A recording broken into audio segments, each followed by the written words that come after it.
700 years ago, a man wrote a poem in which he tours hell, climbs a mountain full of repentant sinners, and then attempts to describe heaven, which is a slightly ambitious itinerary, all things considered. For reasons I completely understand, people have been obsessed with it ever since. Today, I'll tell you the whole tale. So let's set the scene, and we're in Florence, one of the most extraordinary cities in the medieval world. Wealthy, cultured, politically ferocious, and absolutely consumed by its own internal feuds. Dante Alighieri is 35 years old. He's a poet of considerable reputation, a man who's loved deeply, lost people he adored, and been pulled into the brutal factional politics of his city in ways that have cost him enormously. He is, in every sense, a man shaped by his times, brilliant, intense, and carrying a great deal. And here he is, standing in a dark forest. The opening lines of the poem are among the most famous in all of literature. Midway upon the journey of our life, I found myself within a forest dark, for the straightforward pathway had been lost. It sounds almost simple, but there's so much packed into those 3 lines. This is a man acknowledging, with painful honesty, that he has lost his way, morally, spiritually, personally. The forest is real in the poem, but it's also unmistakably a metaphor for that particular kind of midlife darkness where you look around and think, how did I end up here? He can see a hill up ahead with a light on it. He tries to climb towards it, but 3 animals block his path. A leopard, agile and spotted, representing lust and the seductive pull of pleasure. A lion, proud and threatening, representing pride and the hunger for power. And a she-wolf, lean and ravenous, representing greed. And this one is the worst, the one that drives him back into the darkness, because Dante sees greed as the sin most corroding the world he lives in. Florence, Italy, the church, all of it consumed by appetite for wealth and power. Just as he's forced back, a figure appears. It's Virgil, the Roman poet who's been dead for over 1,000 years, but here, come to help. He's been sent by Beatrice, Dante's great love, a woman he first met as a child, who became the guiding star of his emotional and spiritual life, and who died young and is now in heaven. Beatrice has looked down, seen Dante in trouble, and sent the greatest poet of the ancient world to act as his guide. Virgil explains Beatrice's plan. There's a way through the darkness, straight through the middle. They'll ascend into hell, pass through Purgatory, and then Beatrice herself will take Dante the rest of the way. It won't be easy, but it's the only option they have. They enter hell through a gate, and above it, those famous words, "Abandon all hope, ye who enter here." Beyond the gate is a lobby full of souls who've never committed to anything, neither good nor evil, and Dante is dismissive of them almost immediately. He doesn't even bother to name them. Hell, in his scheme, is reserved for people who actually made choices to do wrong. The uncommitted don't even deserve a place in it. Then they cross the river Acheron by boat, guided by the ferryman Charon, who is not pleased to see a living man among his passengers, and the descent into hell proper begins. The first circle is limbo. This is one of Dante's most poignant inventions. It's where the virtuous pagans live. Good people, admirable people, who happened to live before Christianity, or simply never encountered it.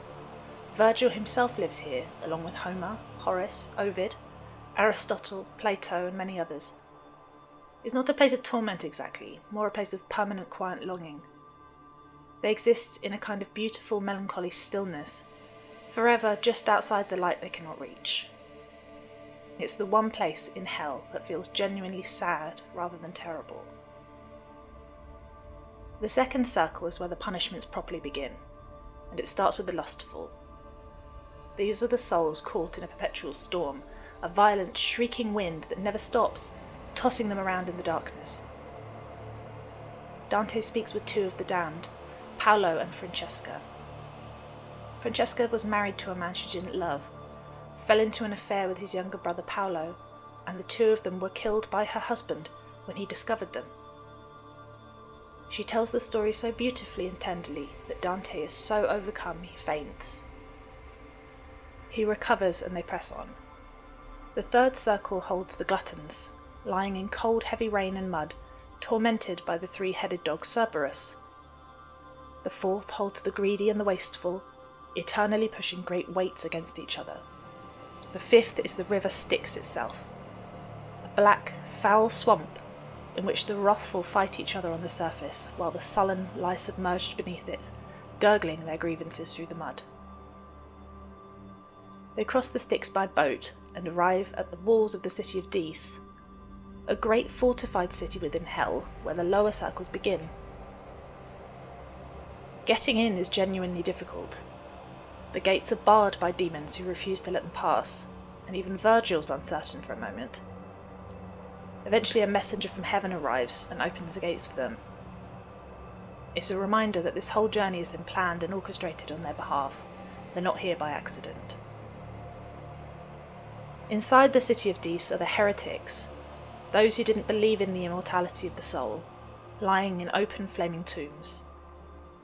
Dante speaks with several of them, including a proud Florentine who predicts with some bitterness the political disasters that await Dante's city. Below the heretics, the structure of hell shifts. Virgil explains that from here down the sins are those of violence and then fraud, more premeditated and self-serving, and therefore, in Dante's moral universe, worse. The violent are divided into 3 rounds. Those violent against others are submerged in a river of boiling blood. Those violent against themselves, the suicides, are transformed into gnarled trees in a dead forest, subjected to their leaves being torn by horrible harpies. And those violent against God, nature and art, who sit on burning sand beneath a rain of fire. It's in the burning sand that Dante has one of his most personally painful encounters. He meets his old mentor and friend, Brunetto Latini, a man he clearly loved and admired, among those condemned for offences against nature. The conversation is affectionate and warm, and Dante is visibly distressed to find him here. Brunetto, for his part, is dignified and generous. He predicts great things with Dante's future, urges him not to let the political turbulence of Florence destroy him, and then he runs back into the flames, because to stop moving is a greater punishment. Descending further, they reach the Malebolge, which translates roughly as evil ditches, a great amphitheatre of stone divided into 10 concentric trenches, each one dedicated to a different category of fraud. This is where Dante really lets his imagination run wild. The seducers and pandarers march in opposite directions, whipped by horned demons. The flatterers are submerged in human excrement. Dante is very clear about what it is, because they spent their lives pouring filth into people's ears. The corrupt officials are submerged in boiling tar, and the demons watching over them are grotesque and almost comical, a moment of dark relief before everything gets much worse again. There are simonists, those who bought and sold church positions, stuffed upside down into holes with their feet on fire. There are sorcerers with their heads twisted permanently backwards. There are hypocrites walking slowly in gilded cloaks that are made of lead inside, beautiful on the outside and unbearable to carry. Thieves are endlessly bitten by serpents and undergo horrifying transformations, merging with the snakes and then reconstituting over and over. False counsellors are wrapped in individual flames. And in the very last ditch, the sowers of discord, those who divided communities, families, religions, walk around with terrible physical wounds inflicted by a demon with a sword, with wounds that heal just in time for the next stabbing. At the very bottom of the Malebolge, Dante reaches the 9th and final circle of hell, the circle of treachery, and here the imagery changes completely. Instead of fire and heat, it's ice, a vast frozen lake called Cocytus, in which the treacherous are submerged at varying depths depending on the severity of their betrayal.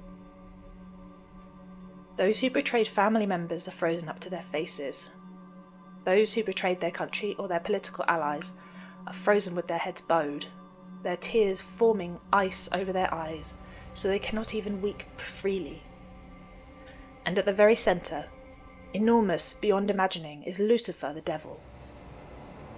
He has 3 faces, red, pale yellow and black, and 3 sets of wings, and he weeps from all 6 eyes, the tears mixing with bloody froth.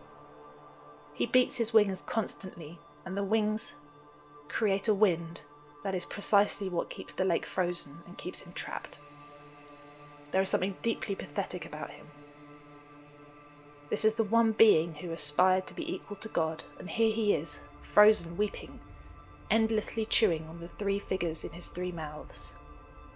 In the central red-faced mouth, Judas Iscariot, the betrayer of Jesus. In the other 2, Brutus and Cassius, the men who betrayed Julius Caesar. For Dante, the betrayal of the divinely ordained empire and the betrayal of Christ are the 2 worst crimes in history, and they share the worst spot in all of creation.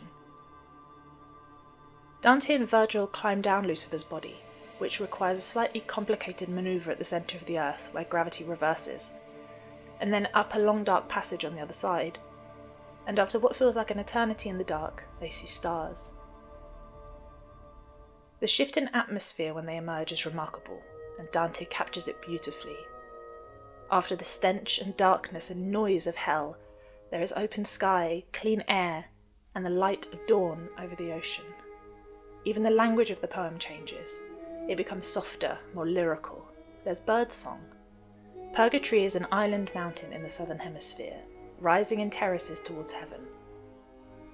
It is guarded by Gatto of Utica, another interesting choice. A pagan suicide who Dante places here as a guardian figure. And the souls arriving on the shore are coming from death, being ferried in by an angel singing a psalm. It's an extraordinarily peaceful scene after everything that came before. The structure of Purgatory mirrors hell in some ways, but it inverts it. Where hell descends, Purgatory ascends. Where hell gets worse the further you go, Purgatory gets better. And where the souls in hell have no hope whatsoever, every single soul in Purgatory is going to heaven eventually. They know this. It transforms the entire experience. Yes, the purification is painful, but it's chosen, willingly undergone, and it has an end. At the base of the mountain are souls who delayed their repentance until later in life. They have to wait before they can even begin the climb, their ascent proportional to how long they put things off. Among them, Dante meets old friends, fellow poets, a former political rival with whom he has a strange, cordial conversation. There's time here, there's patience, nobody's in despair. The 7 terraces of the mountain correspond to the 7 deadly sins, beginning with pride at the bottom and ending with lust at the top. Working from the sins of excessive love of wrong things through deficient love to disordered love. On each terrace, souls undergo a specific punishment. The proud carry enormous stones on their back, bent double, the epitome of humility. The envious have their eyes sewn shut with wire, learning to look inward rather than outward. The wrathful move through blinding smoke. The slothful run continuously, shouting out examples of enthusiasm to spur themselves on. What makes Purgatory so rich is the conversations. Dante meets poets, painters, musicians, and the discussions of art and literature and the nature of human love are some of the most beautiful in the whole poem. Dante meets his favourite poet, Guido Guinizelli, and is so excited he nearly stops moving, like meeting someone whose work you've admired your whole life, warm and generous and interested in you in return. There's also a long, complex discussion with Virgil about the nature of love itself, about how love is the root of everything, both virtue and sin, and how the entire moral structure of the mountain can be understood as a map of love gone wrong in different directions. As Dante climbs each terrace, an angel appears and removes one of the 7 marks from his forehead. The marks were placed there at the beginning of the climb, one for each sin. And each time a mark is removed, he feels lighter, the physical sensation of moral progress. By the time he's near the top, he's practically floating. At the summit is the earthly paradise, the Garden of Eden, restored to its original beauty, filled with light and music and a mysterious pageant that Dante witnesses with a mixture of wonder and confusion. It is here that Virgil is no longer present. He has simply reached the limit of where he can go. There's no dramatic farewell, he just isn't there anymore, and Dante notices and feels the loss. But then comes Beatrice. She arrives in a blaze of light and flowers, and Dante's first instinct, from sheer force of old habit, is to turn to Virgil to tell him how overwhelmed he feels, only to find Virgil gone and himself in tears. Beatrice, for her part, is not immediately gentle with him. She knows where he has been, how far he has strayed, and she holds him accountable for it. She is loving but clear. There's a kind of purification in being seen fully and known and loved anyway, and that's essentially what this encounter is. Dante weeps, confesses, and is forgiven. And then he's ready. Paradise is the most difficult part of the poem to talk about, because it's the most difficult part for Dante himself to articulate, and he's very open about that. In Hell and Purgatory there are things to describe: landscapes, figures, conversations, punishments, expressions of pain or hope. In Paradise the primary experience is light and music and love, increasing in intensity the higher they go, until language starts to genuinely struggle. Dante and Beatrice ascend through the celestial spheres, and in each one, Dante meets souls who embody the qualities of that sphere. The moon holds those whose vows were broken through no fault of their own. Mercury holds those who did good, but were partly motivated by their desire for fame. Venus holds those whose lives were shaped by love. The sun holds the great theologians and thinkers, Thomas Aquinas and Bonaventure, each one presenting a garland of souls, each one generous in praising figures from their own theological tradition. Mars holds the holy warriors and martyrs, among them Dante's own great-great-grandfather, Cacciaghida, who speaks to Dante at length about Dante's family and, painfully, clearly, lovingly, about the exile that's coming for Dante, the expulsion from his city that will define the rest of his life. Jupiter holds the just rulers, whose souls form letters of light, spelling out a message, then transform into a giant eagle, the symbol of divine justice. Saturn holds the contemplatives, souls so consumed with God that when they shout, the sound is physically overwhelming. Beyond Saturn, Dante looks back down through the spheres to the tiny earth far below, and the view gives him a useful perspective on human vanity. Then Beatrice grows even more beautiful. So beautiful, Dante tells us, that he can no longer describe her. As they enter the sphere of the fixed stars, then the prima mobile, the outermost sphere that gives motion to all the others. And then the empyrean, beyond space and time. And here the metaphor that Dante reaches for is extraordinary. A vast river of light, flowing between banks of flowers, and from that river bees of light gathering at flowers, and the whole thing resolving itself into a form he can comprehend, an immense white rose, tier upon tier of petalled seats, each one filled with a glowing soul, the whole assembly bathed in a beam of light reflecting down from the highest point of all. It's simultaneously intimate and infinite.